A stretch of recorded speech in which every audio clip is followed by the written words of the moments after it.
প্রিয় শিক্ষার্থীবৃন্দ, স্বাগতম তোমাদের সকলকে। আজকে আমি আছি তোমাদের সাথে, তোমাদের মনা স্যার। আমি তোমাদের সামনে আলোচনা করব পদার্থবিজ্ঞান প্রথম পত্রের সর্বশেষ অধ্যায়, দশম অধ্যায় আদর্শ গ্যাস এবং গ্যাসের গতিতত্ত্বের একটি খুবই ইম্পর্টেন্ট টপিক নিয়ে। টপিকটার নাম হচ্ছে আপেক্ষিক আর্দ্রতা এবং শিশিরাঙ্ক। তোমরা সবাই আমার সাথে থাকো, একটু মনোযোগ দাও, ইনশাল্লাহ তোমরা উপকৃত হবা। আমরা শুরুতে আসি শিশিরাঙ্ক। শিশিরাঙ্কটা কি জিনিস আমার জিনিস বুঝতে হবে, একটু মনোযোগ দাও। শিশিরাঙ্ক, ধরো এই শিশিরাঙ্কটা বুঝতে গেলে তোমাদেরকে প্রথমে সম্পৃক্ত এবং অসম্পৃক্ততা নিয়ে একটু বুঝতে হবে। ধরো আমাদের এই একটা রুম, এই রুমের মধ্যে এখন বাতাস আছে এবং বাতাসের পাশাপাশি জলীয় বাষ্প আছে। ধরো যে এই রুমের জলীয় বাষ্পের ধারণ ক্ষমতা হচ্ছে 10 কেজি। এখন এই অবস্থায় জলীয় বাষ্প আছে হচ্ছে 5 কেজি। 5 কেজি জলীয় বাষ্প থেকে যদি আমি আস্তে আস্তে জলীয় বাষ্পের পরিমাণটাকে বাড়াই দেই, বাড়াইতে বাড়াইতে যখন 10 কেজি হবে তখন এই রুমটা আর জলীয় বাষ্প ধারণ করতে পারবে না। তখন জলীয় বাষ্পগুলো কি হবে? শিশির রূপে জমা হতে থাকবে। এখন কথা হচ্ছে, এই যে 10 কেজি পূর্ণ হওয়ার আগ পর্যন্ত আমাদের যে অবস্থাটা ছিল সেই অবস্থাটাকে বলছি আমরা অসম্পৃক্ত অবস্থা। আমি যদি আরো খুব কমন একটা এক্সাম্পল দেই, ধরো যে তুমি খাবার খাচ্ছ, তোমাকে আমি 1 প্লেট খাবার দিলাম, তুমি খাচ্ছ। 2 প্লেট দিলাম, খেয়ে নিলা। 3 প্লেট দিলাম, তখন আর তুমি খেতে পারলা না, তুমি কিন্তু সম্পৃক্ত হয়ে গেলা। এই যে তোমার ক্ষুধা শেষ, এই অবস্থাটাকে বলতেছি আমি সম্পৃক্ততা। একইভাবে এই রুমের জলীয় বাষ্প ধারণ ক্ষমতাটাকে যখন তার ধারণ ক্ষমতার সমপরিমাণ আমি জলীয় বাষ্প দিয়ে দিব, তখন এই রুমটা হয়ে যাবে সম্পৃক্ত। তো এই সম্পৃক্ত আর অসম্পৃক্ত আমাদের এই শিশিরাঙ্ক এবং আপেক্ষিক আর্দ্রতা বোঝার জন্য খুবই ইম্পর্টেন্ট একটা বিষয়। আমরা আসি যে এখানে যে 10 কেজির কম ছিল, ধরলাম 5 কেজি জলীয় বাষ্প ছিল, এই 5 কেজি জলীয় বাষ্প এখানে আছে। আমি এবার কি করলাম, এই রুমের তাপমাত্রাটাকে আস্তে আস্তে আস্তে আস্তে কমালাম। ধরো যে আমাদের স্বাভাবিক তাপমাত্রা ছিল হচ্ছে 25 ডিগ্রি সেলসিয়াস রুম টেম্পারেচার।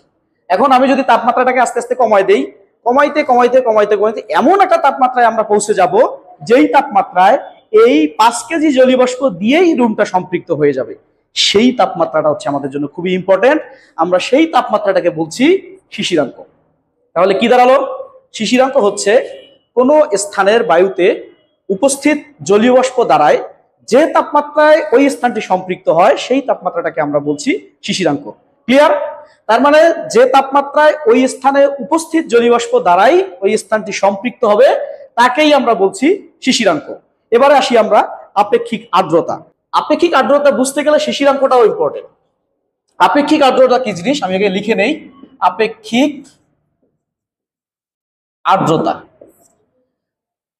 ওই যে একই কথা, আমি যখন প্রথমে বললাম যে এই রুমের মধ্যে উপস্থিত জলীয় বাষ্প ছিল হচ্ছে 5 কেজি এবং এখানকার ধারণ ক্ষমতা হচ্ছে 10 কেজি।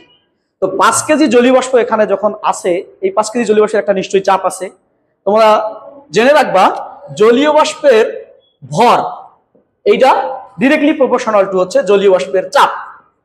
তার মানে যতক্ষণ পর্যন্ত আমি জলীয় বাষ্পের পরিমাণটাকে বৃদ্ধি করব না, ততক্ষণ পর্যন্ত আমার এই রুমের জলীয় বাষ্প কর্তৃক প্রযুক্ত চাপটাও পরিবর্তন হবে না।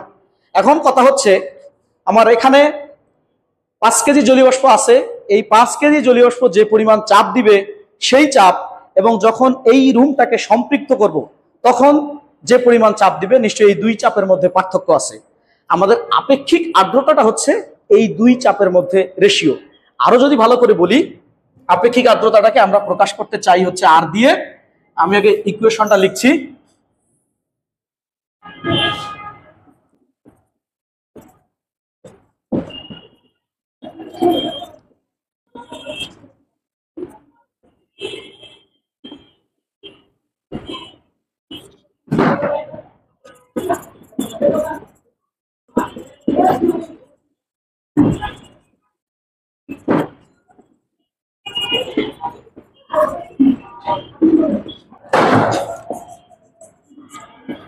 খেয়াল করে দেখো, কোন তাপমাত্রায় কোন স্থানের বায়ুতে উপস্থিত জলীয় বাষ্পের চাপ এবং বায়ুর তাপমাত্রায় ওই স্থানকে সম্পৃক্ত করতে প্রয়োজনীয় জলীয় বাষ্পের চাপের যে অনুপাত, সেই অনুপাতটাকে আমরা বলতেছি আপেক্ষিক আর্দ্রতা। আবারও বলি, যদি আমাদের এই রুমের ধারণ ক্ষমতা ছিল হচ্ছে 10 কেজি, 10 কেজি জলীয় বাষ্প দিলে রুমটা সম্পৃক্ত হবে, ঠিক ওই অবস্থায় যে জলীয় বাষ্পটা চাপ দিবে সেটা হচ্ছে আমাদের এই নিচের পোর্শনটা। আর রুমের মধ্যে এখন জলীয় বাষ্প আছে হচ্ছে 5 কেজি, এই 5 কেজি জলীয় বাষ্প যে পরিমাণ চাপ দিবে সেই চাপটা হচ্ছে উপরের প্রশ্নটা। এই দুইটার অনুপাতটাই হচ্ছে আমাদের আপেক্ষিক আর্দ্রতা। আপেক্ষিক আর্দ্রতা এখন তুমি খেয়াল করে দেখো, আমি আরো একটা কথা বলছিলাম যখন শিশিরাঙ্ক বুঝাই তখন বলেছিলাম যে শিশিরাঙ্কটা হচ্ছে এমন একটা তাপমাত্রা যে তাপমাত্রায় এই রুমে যতটুকু জলীয় বাষ্প আছে সেই জলীয় বাষ্প দিয়েই এই রুমটা সম্পৃক্ত হয়ে যাবে। তার মানে আমি বলতে পারি জলীয় বাষ্পের পরিমাণ যদি বৃদ্ধি না পায়, তাহলে যদি চাপ কম বেশি না হয়, সুতরাং শিশিরাঙ্কে যে পরিমাণ চাপ প্রয়োগ করবে ওইটাই হচ্ছে আমাদের এই রুমে বর্তমান উপস্থিত জলীয় বাষ্পের চাপের সমান। তার মানে শিশিরাঙ্কে সম্পৃক্ত জলীয় বাষ্পের চাপ যেটা, ওইটাই হচ্ছে কোন স্থানের বায়ুতে উপস্থিত জলীয় বাষ্পের চাপ।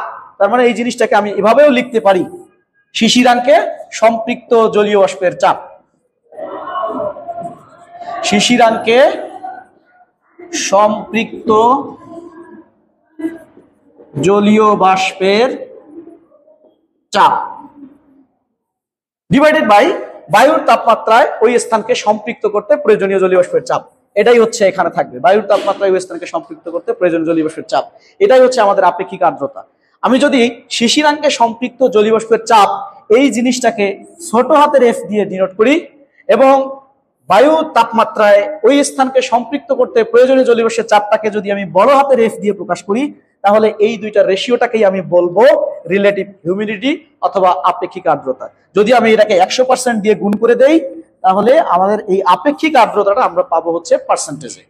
আশা করছি তোমরা বুঝতে পারছো। Thank you everyone.